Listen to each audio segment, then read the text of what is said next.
Now let's talk about one of my favorite components. Believe it or not, it's the potentiometer.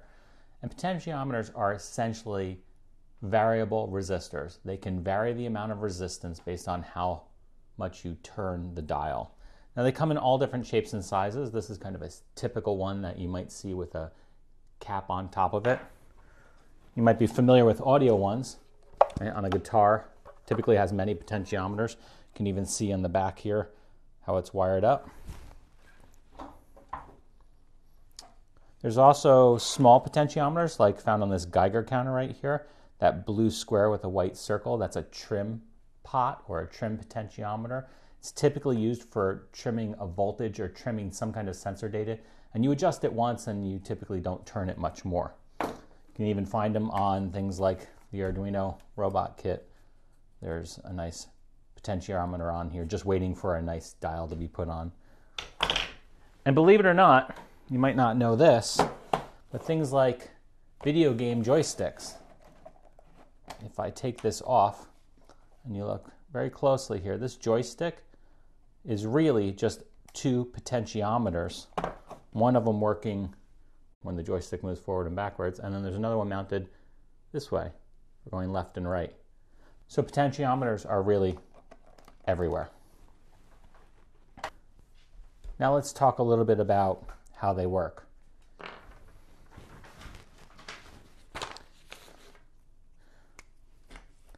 Typically, there are 3 pins on a potentiometer.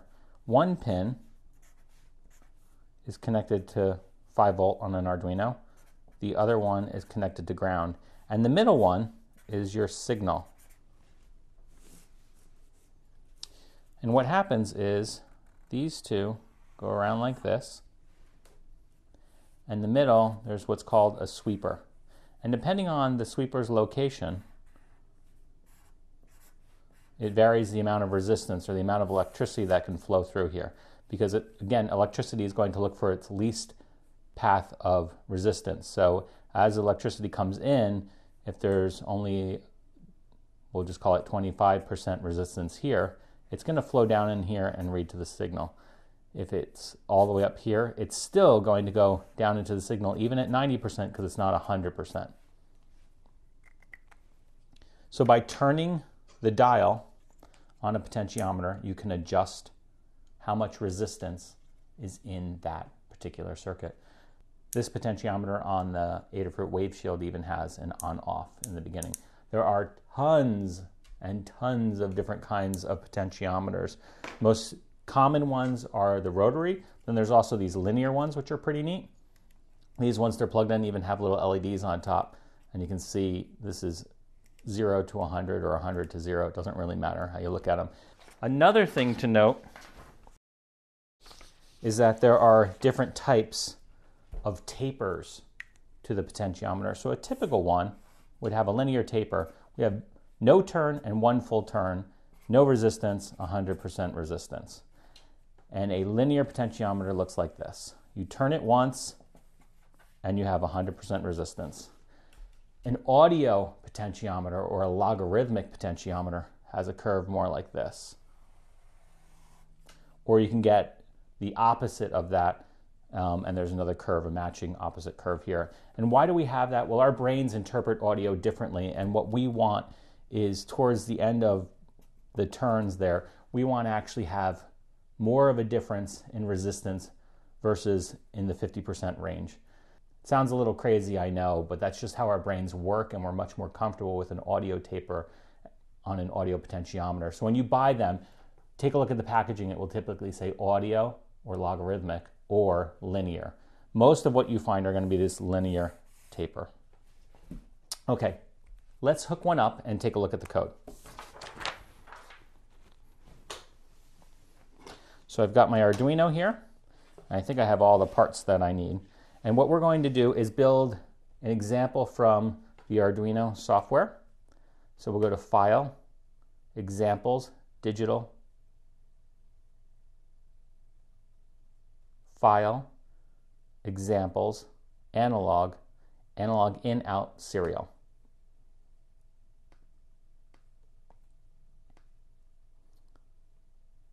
And there's a lot of things that we can learn from this code. Let's start by building the circuit. If we look at the comments in the top, it'll tell you that the potentiometer needs to be connected to pin 0. Now, if you remember from my diagram, I have this little breadboard-friendly potentiometer. I'm going to put this right here on these top 3 rows. And I'm going to connect one pin. There's 3 pins here. I'm going to connect the bottom pin to my ground, and I can pick anywhere on this ground rail. I'm going to pick the top pin in row 1 to the positive rail. And then the middle, or that sweeper, is the one that we're going to read from, so that needs to go to analog 0. Big difference between analog and digital. Digital is on and off. The analog pins have a range that they can sense. So our potentiometer is hooked up. Now, before I add any power, and I probably should have done this to begin with, I'm going to unplug my Arduino. I'm going to hook up my ground rail to the ground of my Arduino and my positive rail here to the, let's use a red wire, positive to the positive voltage of the Arduino. Hopefully that makes some sense. I'm trying to be a little better with my color coding. So now I have the potentiometer hooked up to my Arduino. I've got one pin going to ground, the outside pin, the other outside pin going to 5 volt, and the sweeper going to analog 0. Simple enough. Now we also need an LED hooked up. We looked at an LED a little bit earlier, and I'm going to just pick on the board here, rows 13 will be positive and row 15 will be negative. So that's easy enough. Let's see if I can find a wire here. I don't have a short black one here, but we'll use this to go over to ground. And then remember, in LED, we need to add a resistor, and in this case, I'm going to add a 220 ohm resistor. And I'm going to put that into the row with the positive end of the LED, and then pick another row. In this case, I picked row 10. And then from row 10, I can run that into, let's take a look at the code really quick. LED connected to digital pin 9. So digital pin 9 is right here. Now I'm all hooked up. Let's connect the board. And then remember, before we do anything, tools, board, Genuino, perfect. Port. My port hasn't showed up yet. There it is. And we're good to go. I'm going to upload this code. See the blinking LEDs? And it says we're done uploading. Why isn't that light on? Well, if you look at which way the arrow is pointing, when I turn it one full turn, it goes to 100% on. The other way, 100% off. If I'm at 50%, I can get it to about a 50% brightness. This is a linear taper potentiometer.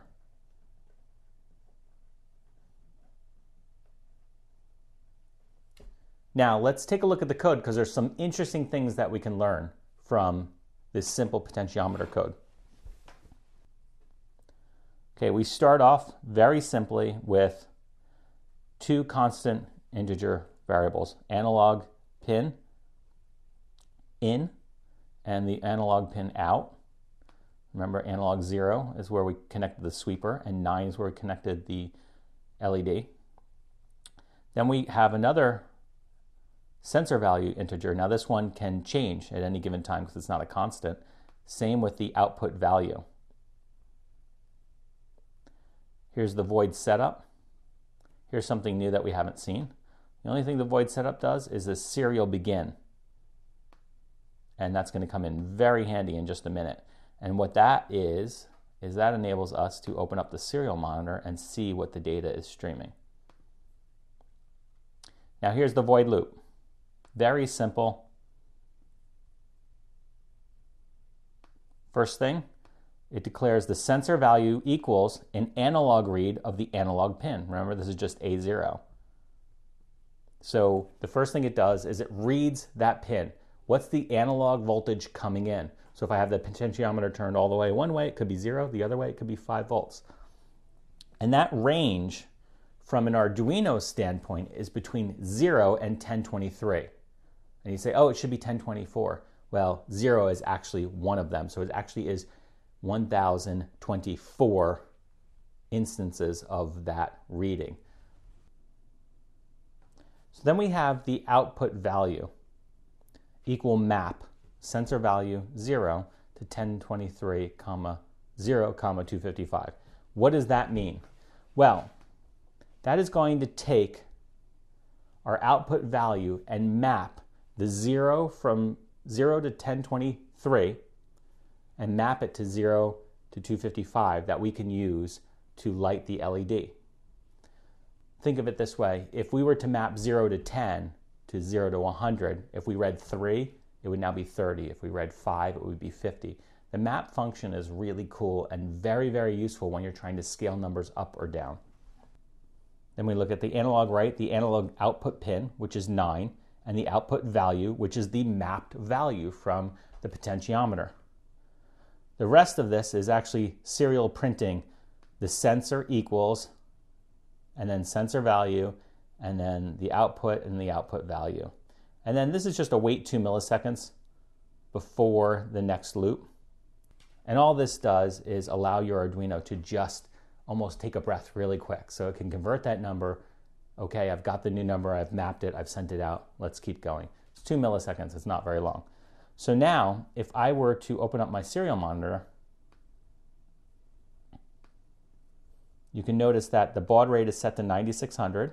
If I look at my code right here, serial begin 9600, so you have to match that baud rate. And you can see my sensor value and my output value. Those two values are coming from here. Sensor equal sensor value, output equal output value. So you can actually see the map very well here. So if I turn it to 0, my output's 0. If I turn it to, let's see, 512 should be about halfway, right?